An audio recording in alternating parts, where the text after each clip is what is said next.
when the world has got you down. And Alzheimer's sucks.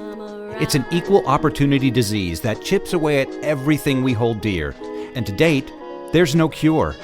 So until there is, we continue to fight with the most powerful tool in our arsenal, love. This is Love Conquers Alls, a real and really positive podcast that takes a deep dive into everything Alzheimer's, the good, the bad, and everything in between. And now, here's your hosts, Susie Singer-Carter and Cassie Cruz. all you gotta do is sing a song. Hey, I'm Susie Singer-Carter. And I'm Cassie Cruz. And this is Love Conquers Alls.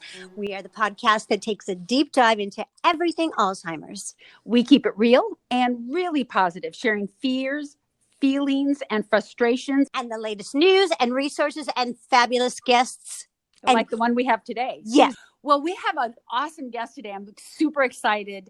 Debbi Dachinger is a media personality and media visibility expert. In its 12th year, Debbi hosts the syndicated Dare to Dream podcast, nominated for 2 People's Choice Podcast Awards. Debbi interviews celebrities on the red carpet. She is a keynote speaker, a certified coach, and the author of 3 international best-selling books. Debbi coaches people on how to write a page-turning book, guarantees your book becomes an international bestseller, and is regularly featured as a contributor to published magazines, as well as a winner of multiple awards.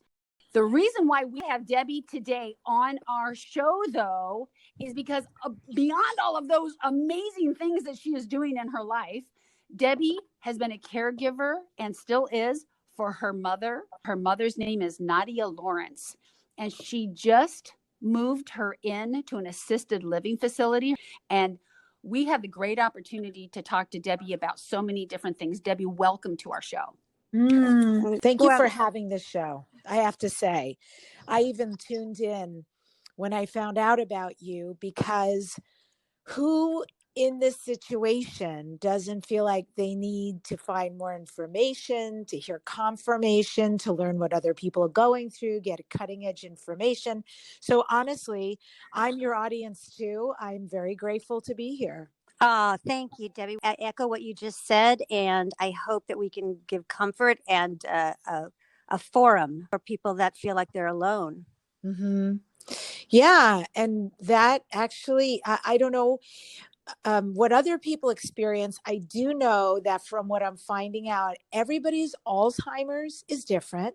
So what the person is experiencing is completely different. You can't just say they have Alzheimer's and everybody gets it. The memory loss is different. The experience is different. The person that it's happening to is different. Mm-hmm. And then the caregiver, right? How we respond, what our relationship previously was, what it is now. Are we alone? Do we have a group? Do we have in care? There are so many components to what this is, but it is. And I don't think it's leaving anytime soon. It is. And that's a great way to put it. It is. That's what we have to deal with. And so we have to figure out, each one of us, what makes our situation the best it can be. And I think the key thing that you said, Debbi, was every person is different and every story is different. And that is what we hope to uncover here and show all the different options and different personalities and different scenarios, because there is not one cookie cutter in this world. It's very personal. And we were hoping that you would share with us your story, how Alzheimer's has affected you and your family.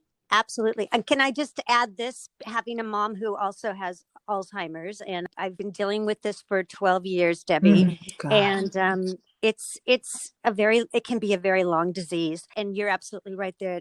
Everybody has a unique story. However, in our individual stories come nuggets of experiences that resonate. And that's what we're looking for, is those nuggets where we go, oh, you have that too?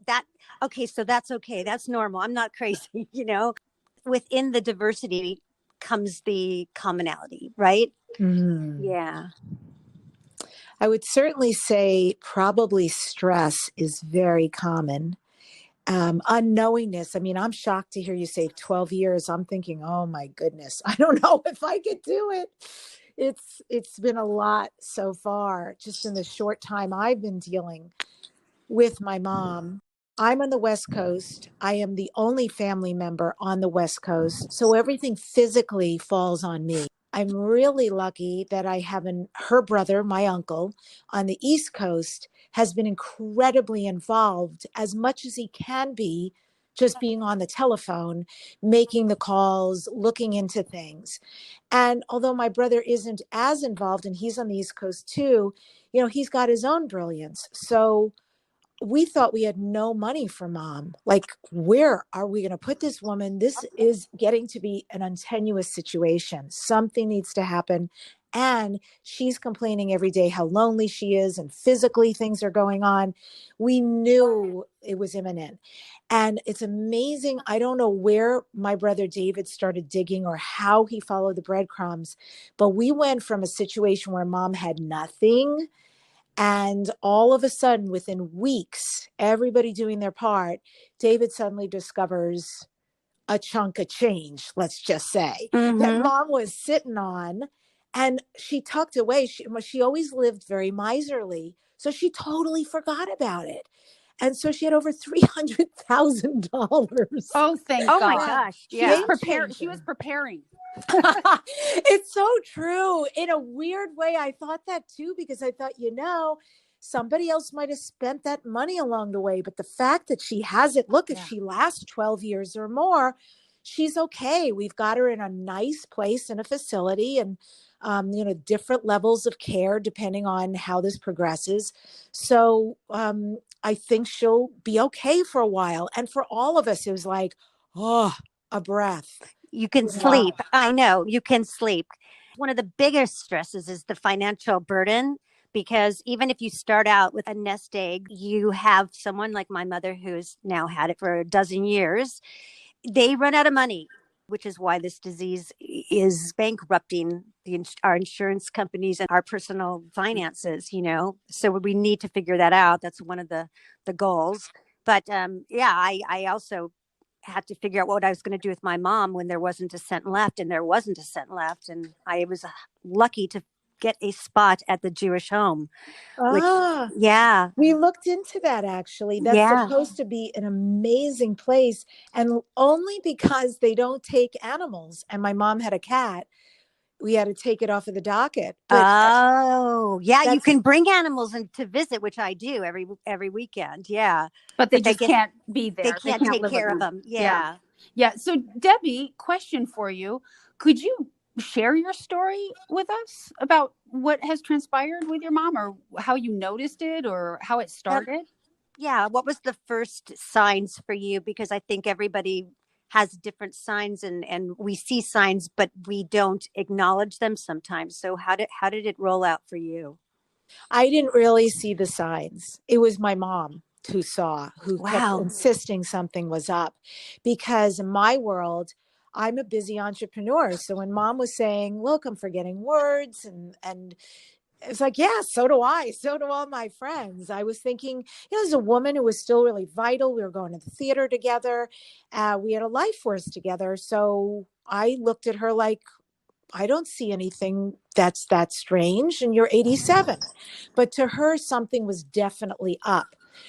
So she is the one who took it upon herself. She went to UCLA. She started getting tested. The doctors sent her to have brain scans and all the tests that one would undertake in order to find out what exactly is going on, the mapping, to see if there's actually some kind of dementia, Alzheimer's or otherwise. And indeed, they found out, yes, you have Alzheimer's.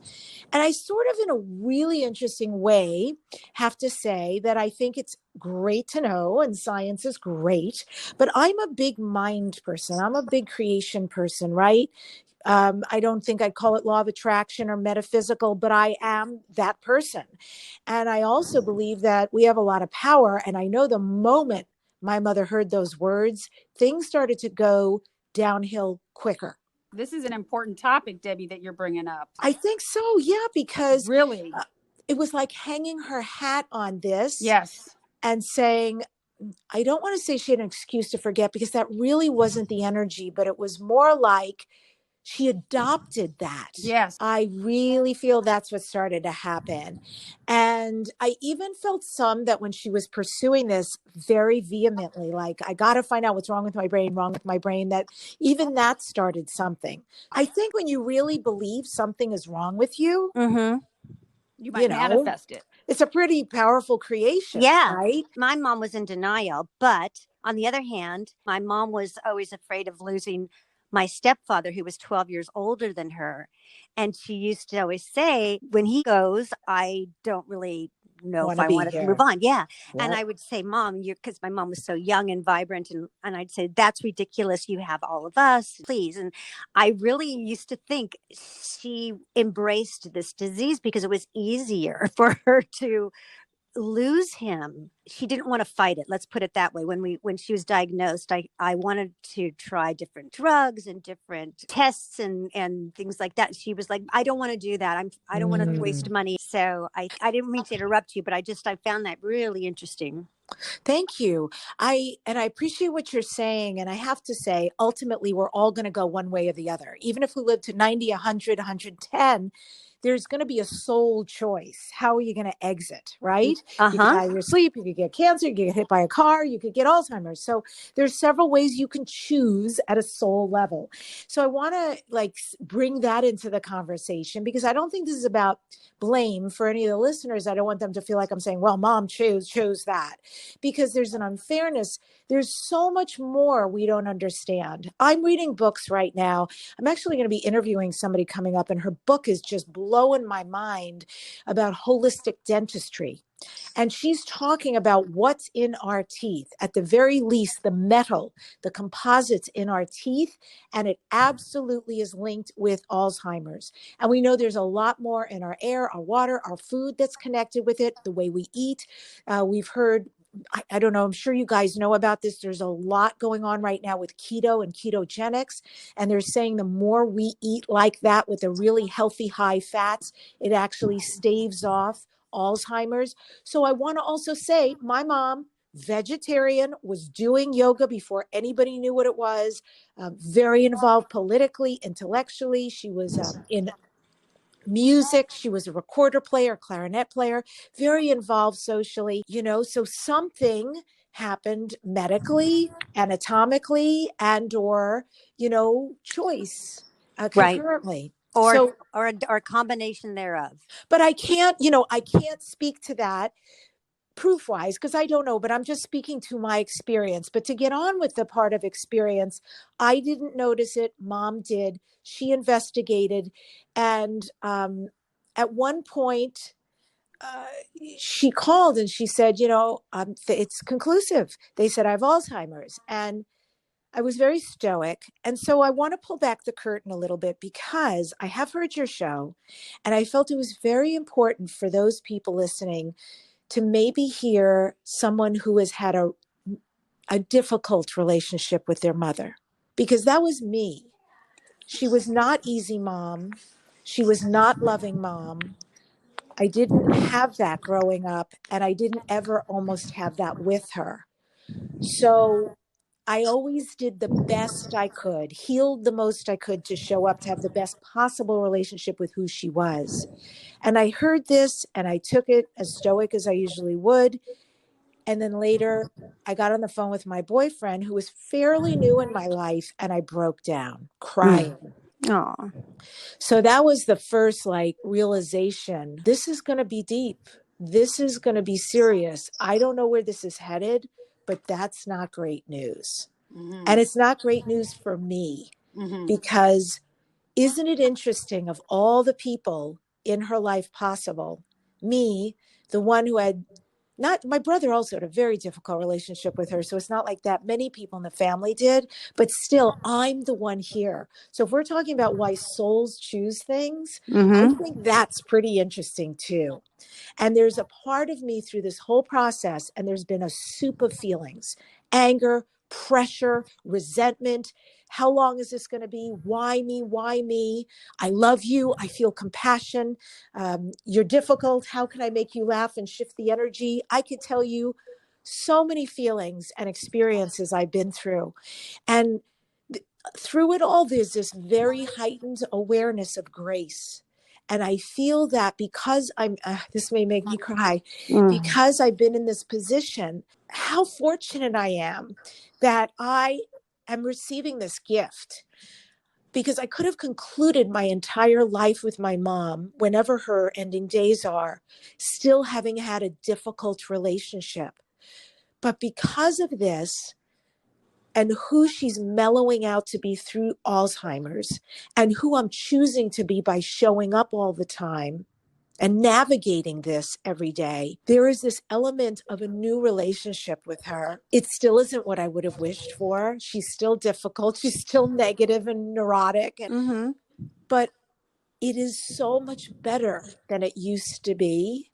And I will feel in her ending days that I really, truly had a relationship with her. And that, to me, I feel such a blessing that I will have that closure. It's beautiful. When you're talking about that transition for yourself, the grace, and it's your healing, right? The shifts that are inside of you because of your newfound way of dealing with things, and also looking at yourself.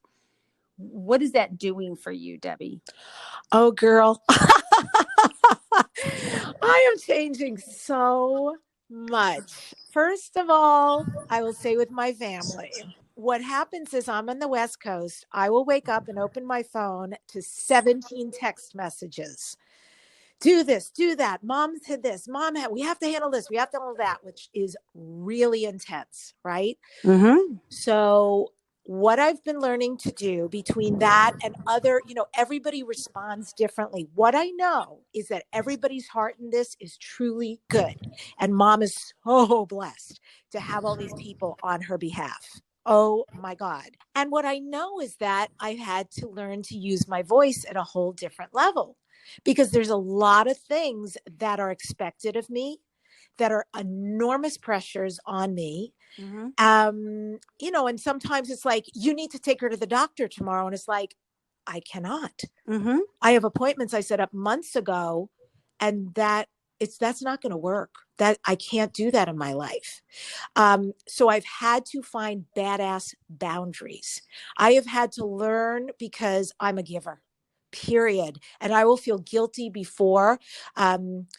It's a whole new level of dealing with that stress and guilt and pressure, all of which are triggers for me, and saying, yeah, I can't. And it's a whole sentence like that just can't happen. It's like, boundaries. Like, she's got her best friend who looks in on her all the time. And her best friend has very strong opinions and will come to me with them. And they're not always very nice. And I bit my tongue until I didn't. And then I had to say, it is not acceptable to talk to me like that. I am dancing as fast as I can. And I understand you're angry and tired. I am too. That's a new behavior. The other thing, non-negotiables. Exercise every day, non-negotiable. I go to the gym every day. I walk my dog every day. If I don't meditate, I do a nap, or I do something really delicious for myself. I don't care if it's 15 minutes. I do that every day. I must have non-negotiables, because if I'm gone, it's all gone. And the other thing, and this one's kind of interesting that I'm working on, is finances. So, I lost a lot of money actually caring for my mom. I literally had no bandwidth or capacity. And for instance, I have a class that I roll out, this class, the Ultimate Visibility Formula. I teach people how to be interviewed on radio and podcasts. It's a beautiful class. I was all set to roll it out early January, and I typically would have set up the launch and the marketing throughout December. Couldn't. I literally couldn't. I couldn't. And my brother caught wind, and he called me up and he said, look, you have access to mom's account. I know you're losing money, and I really want you to pay yourself for everything you're doing. How and that beautiful. was like, yeah, so cool that he would recognize that and give me I kind of needed a green light, to be honest, because otherwise, again, guilt. I would have been like, I am stealing from her. Right. all of that. And I didn't want to feel wonky. It was better for me if I felt accountable, somebody knew. And I write little notes in her bank account every time. Or, of course, I do a ton of things for her. So every time I have to pay myself back for something big I do on her behalf, her car, whatever, I write little notes. It's easier for me to follow the breadcrumbs. And I think the final change, and I'm really still navigating this, is, so I'm with my boyfriend over a year. And I got to say, there are times when I have to just say, I may not be the best human right now. It's not that I'm mean to him, but I feel sometimes it's hard to fully show up because of the exhaustion that I'm feeling.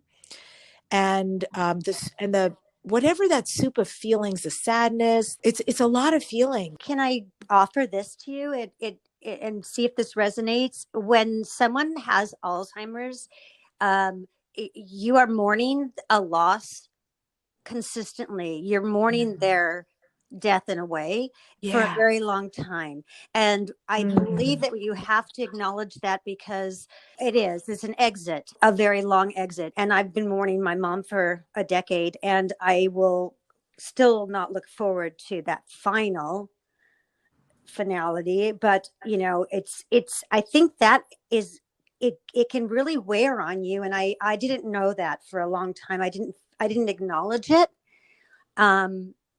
But because I love your term, the soup of feelings, because that's what I felt like I was in a thick soup, like a stew. I really appreciate that. I'm having an aha as you say that. Oh, good. Saturday was the final day in her apartment. We moved her to a facility last month, a very nice place. And then I spent the entire month in and out, cleaning up her stuff, giving away, selling, whatever. And Saturday, I didn't realize it till you're saying this, why I cried like I did after.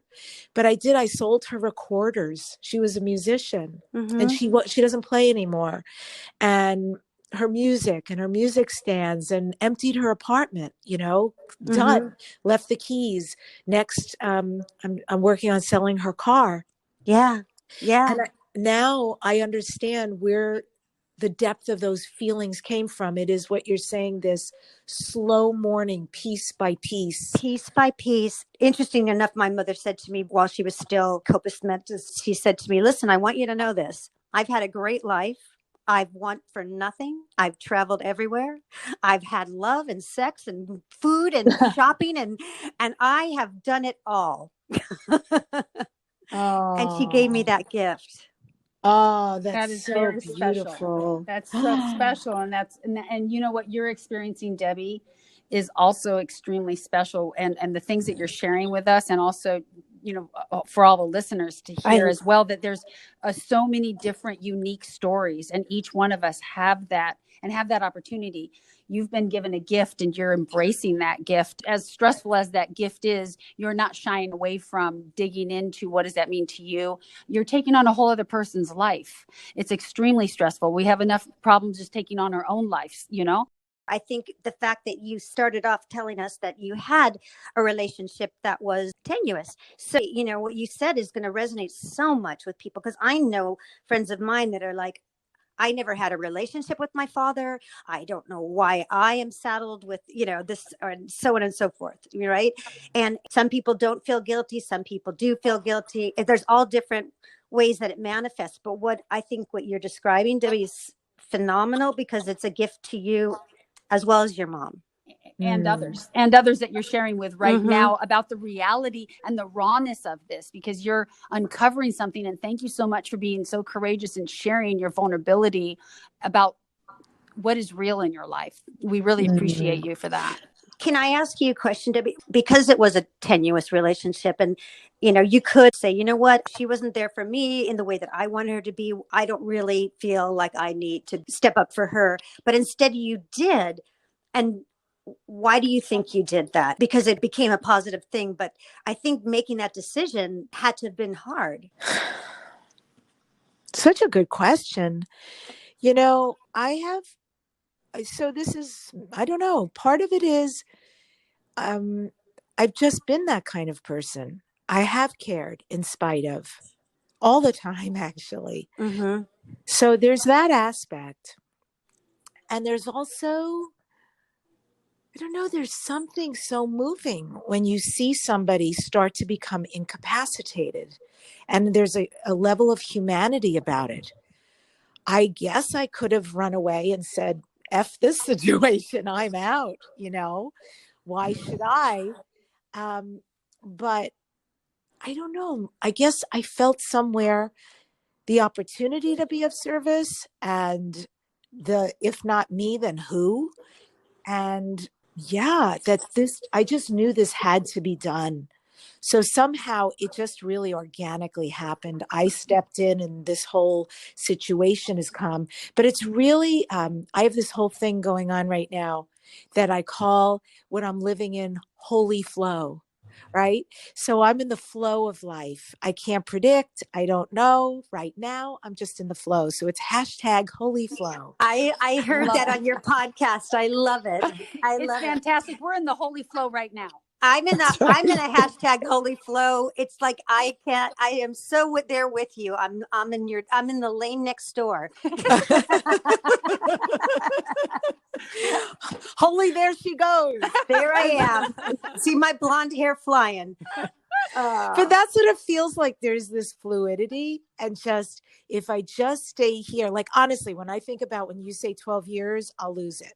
But if I just stay in today and the right now, everything's okay, right? And if they ask me to do something and I can do it, I'll do it. And if they ask me to do something and it's, it can't, which happens a lot, they wanted me to deliver something to her. And I'm like, I'm selling mom's car this weekend. So I just keep speaking up. And there's a level too of trust. If I don't, somebody else will. If I don't, it's okay if a day or two goes by. If I don't, they can call the facility. Something else, in the land of God Goddess can take over, and that I don't have to shoulder every single thing. You don't. Moreover, you shouldn't. Yeah, because you're exactly to your point, Debbie, what you said earlier. If you don't take care of yourself, you're not going to be here to take care of anybody else. I want you to see my movie because it's about my mom and the year that she lived with me when she was first diagnosed. And there's the movie opens on the scene which really happened when she was having a meltdown and she was agitated and she was acting bizarre and accusing me and effing and blinding everything about, and then it was the middle of the night and she turns to me and she realizes that who I am. And she goes, oh shit, you got to put me in a home. You got to live your life. And I was like, oh, you're going. You don't have to worry about that. Not yet. Right. So, I mean, I think that, we have to have our lives. And I think our mothers and people understand that they would want to live their life and they don't want to be, I don't think they want to be a burden. I don't. Yeah. And I think too, with the self-care, there's even that part about sleep. There have been a few times where I just couldn't shut it off. And I'm laying in bed and I'm thinking, oh my goodness, I'm exhausted. And the one thing I need so much is to fill myself up with sleep. And of course, nurturing yourself with sleep is important. And I've had to find very soothing ways when I'm overactivated, overstimulated, to lay in bed and either listen to meditations or, really, I literally sometimes have to talk to myself and just say, everything's okay right now. Everything's fine right now. And then I'll ask myself, is there anything you need to do? Is there anything? Well, not really, not right now. And when I start doing that, my energy starts to calm down and I can sleep. And of course, sleep is so important when you're going through this. So important. Debbie, what are your methods for you to get the sleep and or to take care of yourself? What have you been doing about that? Thank you. Yeah. And I really I feel so strongly about the non-negotiables. So the one thing I do, I think for people who have a spiritual practice, it's huge. I mean, to feel otherwise, means I'm separate from something that cares, loves me, sees me, that's not okay, right? Because to be really feel alone in this is just overwhelming. So I do a practice called EFT, or emotional freedom technique. I love it. You can do it on your own. I can walk my dog and do it. I can do it driving to the gym, and I do it every single day. And it's basically, it accesses the meridian points from acupuncture, although you do it with your fingers, there's no needles, and you make statements. So if there's something intense going on, I can go through that by tapping on my body, and it literally releases it. And then I can start to put in things I prefer. And in minutes, I feel a shift. I definitely do my best to get my sleep. I do take vitamins. I eat very well. I go to the gym, and I have great sex. That's the most important right there. Right? You said that. Okay, Sex is good. Start talking. Start dishing. I'm trying to remember what that is. I know I've had it before, but I'm very lonely. Thank you, boyfriend. Thank you, boyfriend. That's right. Yeah. He definitely plays his part. I have a dog. Honestly, I have the most hilarious puppy in the world. She makes me laugh every day. That relationship is the best. And connection. Like, I think part of the exhaustion or feeling very different with Alzheimer's, being a caretaker, is it's kind of hard to talk to people, like, because they don't always understand, and they may say, "Oh, that's too bad," or "Oh, that would be horrible if that happened to my parent." You're like, "Yeah, but it's not, and it's happening to mine." So it's kind of sad when you lose that. Somebody can focus on you. And so, I really focus on nourishing my friendships, spending time with people, talking on the phone, being social. I love social events. So as much as I can, I will go to things like that. Keeping up with the arts is great for me. Reading, going to movies, being out in nature. So there's, multiple practices for me. And I think trusting, like the holy flow, the hashtag holy flow process, that what presents is what's next for me. I agree. I love that. I've always been such a control freak with my life, and you cannot control somebody's disease, especially Alzheimer's, right? You can't even control somebody else. Right. But I mean, I always, sometimes. and I don't mean control of like making somebody do what I wanted them to do. It was like, I'm a solution girl. I'll figure this out. I will figure out. I'll talk my mom out of it. I'll find a cure. No one's dug deep enough, right? I'm going to figure this out. But I realized I have to surrender to this, and I have to accept it. And it's hard to do that. Yeah. Well, and I guess you came to your conclusion the best you could when you love as fiercely as you do, and you're as close to someone as you are. And I felt that. I've had that with people and my grandparents. And I know that feeling when it's like you will do anything in your power. I've had that for an animal who was dying, and the denial was so extreme and painful. And I just think that is what it is, to honor that process. But that was your holy flow. That was the best flow you could and it's muster. fair. It's fair to do that. I love the way you said that, to honor your process. I love that. You know what? Let's take a quick break, and we'll be right back. This is Don Priest, beloved producer of Love Conquers Alls. Hey, if you've been thinking about starting your own podcast, stop thinking and do it. Buzzsprout is hands down the easiest and best way to launch, promote, and track your podcast. Your show can be online and listed in all the major podcast directories like Apple Podcasts, Spotify, Google Podcasts, and more within minutes of finishing your first recording. Buzzsprout is passionate about helping you succeed. So join Love Conquers Alls and over 100,000 podcasters already using Buzzsprout to get their message out to the world. And now, back to Love Conquers Alls. Welcome back to Love Conquers Alls. We're talking with Debbi Dachinger about her relationship with her mother, who has been diagnosed with Alzheimer's not that long ago in the scheme of things, and how she is embracing this whole journey. I have a question for you, Debbi.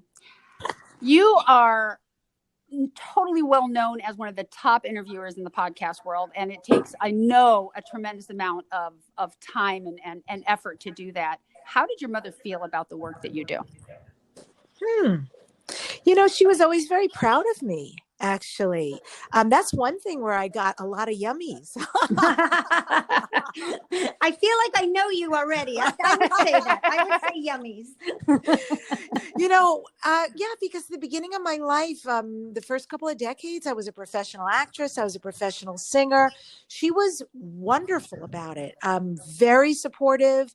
I had lessons, dance lessons, singing lessons, went to summer stock. Yeah, so I felt very supported about what I did, whether I was an actress and a singer. And then my career took some very interesting changes that were all really positive and all perfect. And I ended up in radio. I actually started 13 years ago in radio in Burbank, California. I had my own show. It was Dare to Dream. And I started writing books. My mother, concurrent with being a composer, was also a proofreader and editor. Oh, wow. So she edited my books, which was very convenient. Yes. And she was a fan. It sounds like she was a great fan of yours. Yeah, I would say she was very, very supportive in all of those and rather enjoyed that. That's a beautiful thing right there. And that is that bond that you had with her. So when obviously there were other things, because she's obviously a very strong-willed woman. She had very high expectations, it sounds like, and she totally, had very strong opinions of how she was going to live her life. She definitely built something for herself, right? A nest egg.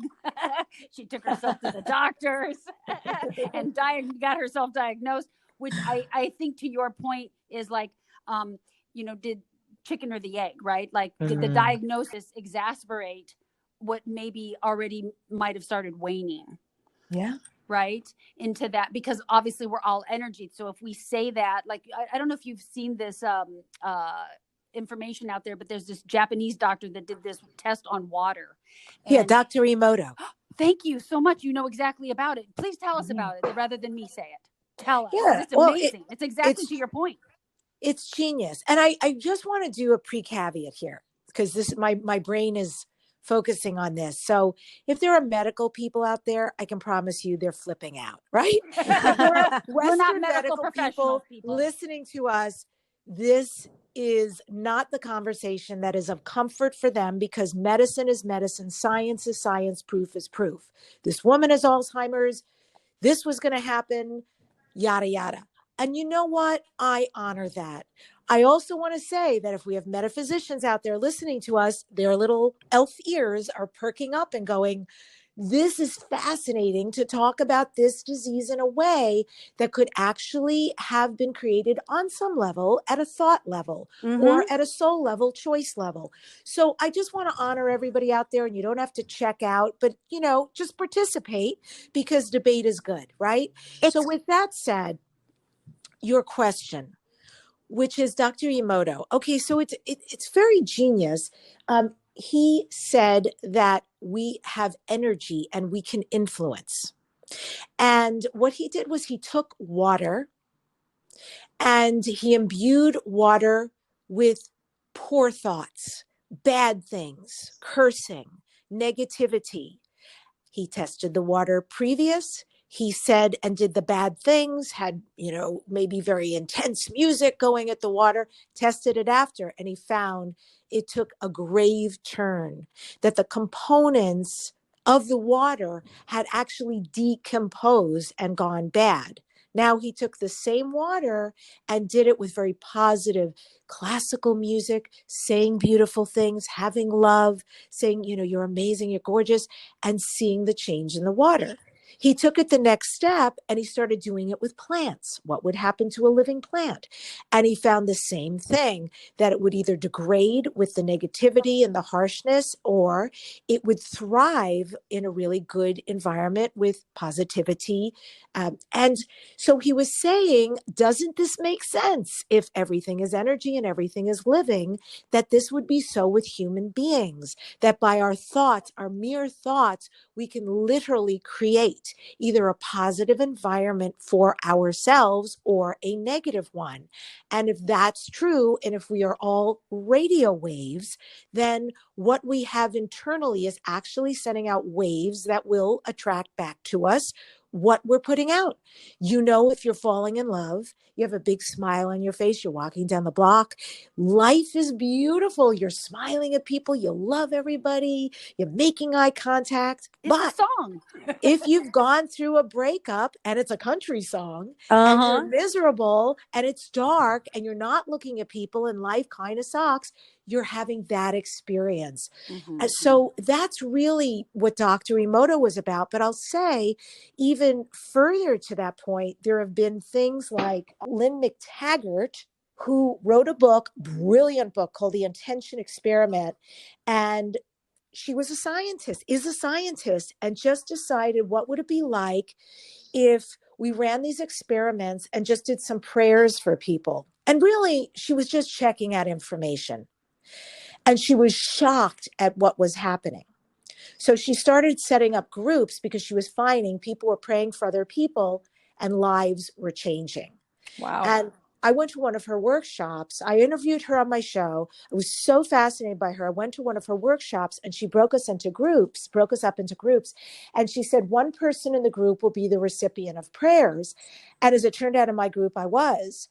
And so you had to say your problem, and they were hoping it would be a fairly grave situation so that when people prayed with you, held intention for you, that the possibility for your miracles would be exponential.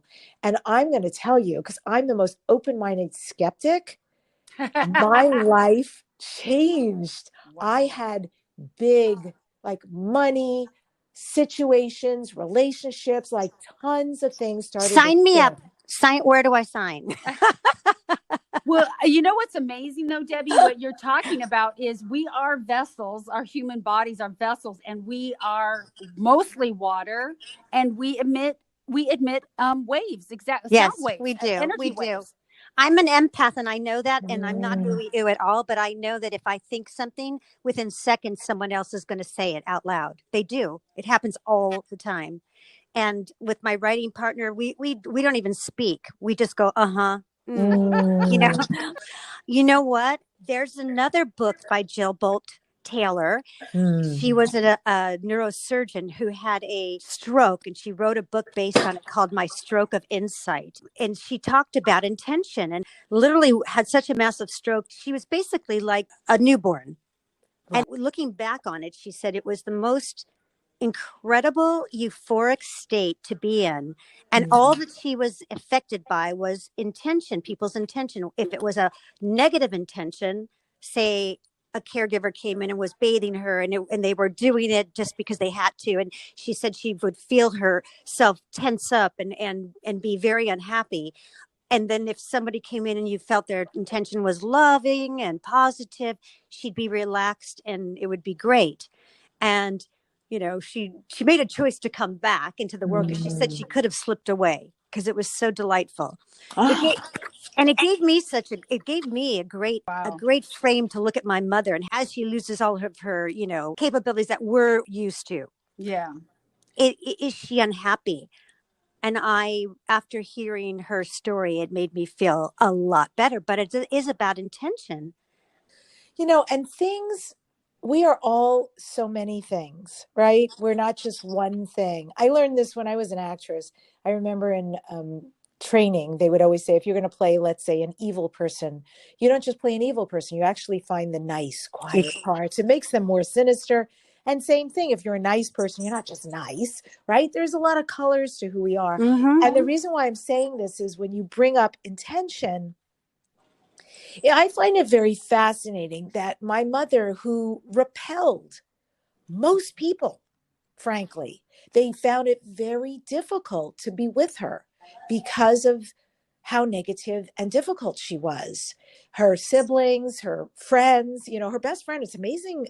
She really has a great best friend who's still with her, but a lot of people, just difficult. And, the kids, me, my brother, etc.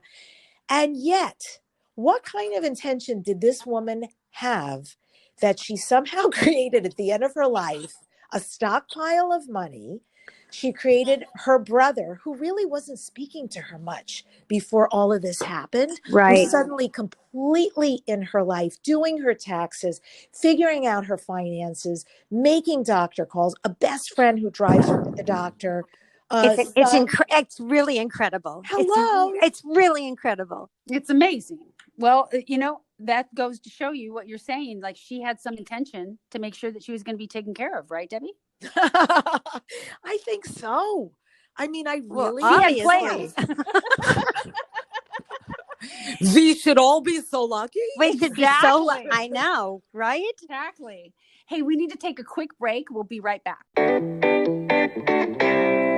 Hi, it's Susie from Love Conquers Alls, and I just wanted to talk to you about grocery store shopping. I don't know about you, but I really don't love it. For one thing, I buy too much every single time, or I forget the one thing I really needed. So I found a solution, and it's called Instacart. It's this amazing app where you can get local, fresh groceries, including organic, delivered straight to your door in as fast as an hour, which is amazing. Instacart gives you unlimited grocery delivery for one low monthly fee, which is much better than the other apps that nickel and dime you every time you use them. Instacart connects you with a personal shopper in your area to shop and deliver groceries based on your preferences from your favorite stores. Did I say in less than an hour? To start your 14-day free trial, follow the link in the show notes to Instacart so they know that we sent you and so you can help support the show. Instacart, more time to listen to podcasts. And now, back to Love Conquers Alls. Hey, we're back and we're listening to Love Conquers Alls, and we're talking to Debbi Dachinger. And I think what's really fascinating, what Debbie's talking about, is like, it's really changing our perspective of how we view something. It's a different shift than what we're talking about. We're changing the conversation. We're opening our minds up to other possibilities. I think it's great to show up for the patient for whatever you consider would be of import. One of the things I did, my mother was getting cards at the holidays, and she was like, I can't write anymore. My hand shakes too much. She doesn't have it in her. It's not in her will to write back. So I actually wrote a letter for her. I typed it up in the computer. I let people know what was going on, where she was, that she had moved, that her phone number had changed, that she wouldn't be writing, but she really appreciated receiving their cards and letters. But if they wanted a call, here's the new number. I also had a let them know, because she just doesn't like technology. So I said, she probably won't be answering the messages if you leave her a voicemail, so better to get her in person. And I don't know, I just gave them some updates about her. And so every time she received a card in the mail, I sent that back in an envelope to somebody. So I figured as many people as could stay in touch with her, it would be better to keep her mind active. She's always been very smart and very conversational. I also found a crossword puzzle. She used to do the New York Times crossword. And I think instead, maybe I found like a Sudoku or something, but I thought, I got to grab that for her. Keep the brain active and working and engaging, things like that. The one thing I'd really like to work on with her is this facility that she's in offers a lot. And I don't know if you guys have experience with this, but she kind of goes to meals, but she doesn't really want to go down for a movie, and she doesn't really want to go down when they have activities. And I feel that's so important. Yeah. That she engage. My mother was a professional singer, so music has been a really big component in our relationship, because the music it's stored in some other place in the brain, and it stays for a very long time. For some reason, music is magical. It doesn't leave. I was actually going to bring that up since your mom was a musician. I mean, she probably could still play her musical instruments, because a lot of Alzheimer's patients that were, say, pianists who can't even talk, they can still play the piano. My mother, just this year, she'll still sing along with me, but the words are now not the words, but she still is harmonizing. And yeah. Amazing. Oh, that's profound. It's very interesting you would bring that up. One of my best friends, Orna, was so sweet this weekend. And she said, I'm sitting in an office and I look down at this newsletter and the cover says on it that music mends Alzheimer's and that music actually saves, heals people with Alzheimer's. And I was so appreciative. And I thought, mom has a little stereo in her room and she's really not playing it. She's mostly using the television Mm-hmm. and watching the news, blah.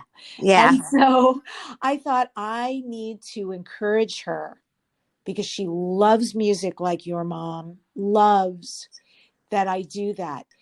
There's a documentary called Alive Inside. I've mentioned this before. Go on YouTube, find it, watch it. It's brilliant. It's a guy who took iPods and loaded them up with songs that meant something to residents who hadn't talked for years, who were laying in bed. And the minute he put headphones on to these people, you'd see their foot start tapping. You'd see them start singing along. And before you know it, they're talking about when they were in school and they're having full-on conversations. That sounds lovely. I was when I moved my mom into the facility, I made a videotape on my phone so my uncle and brother could see, here she is. This is her new furniture. And I said at the end, okay, Mom, say goodbye. And instead, she started singing. So I started singing with her, and we just did this completely impromptu. It wasn't a real song, but we did this completely impromptu, sort of hilarious couple of bars of music together, and then out. And it's like, damn, she still got it, Yep. I have a question for you, Debbie. Since you've been dealing with Alzheimer's, how has it changed your perspective about how you perform in your work and in your life? I have to say there is a mellowness in a way. It's a great leveler, right? Mm-hmm. It's ongoing, it's pervasive, it's exhausting.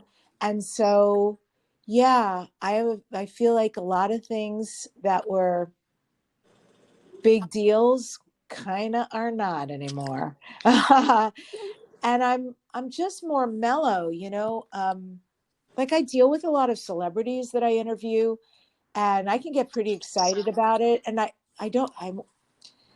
it's more like I'm meeting a human being now, I feel. Less about that. And I'll tell you another thing is it makes me very aware of how I want to end up. Right. Yep. Totally. Wow. I have a question. What about the disease really surprised you? Because for me, I knew nothing about it. And there was so much I had to learn. My biggest misnomer is that I thought someone gets Alzheimer's and you talk to them, they don't know who you are, they don't know who they are, what's going on, maybe they get agitated. And it has not been like that at all. In fact, I find my mother on a lot of levels incredibly lucid. So that hasn't been the case. I feel really fortunate about that.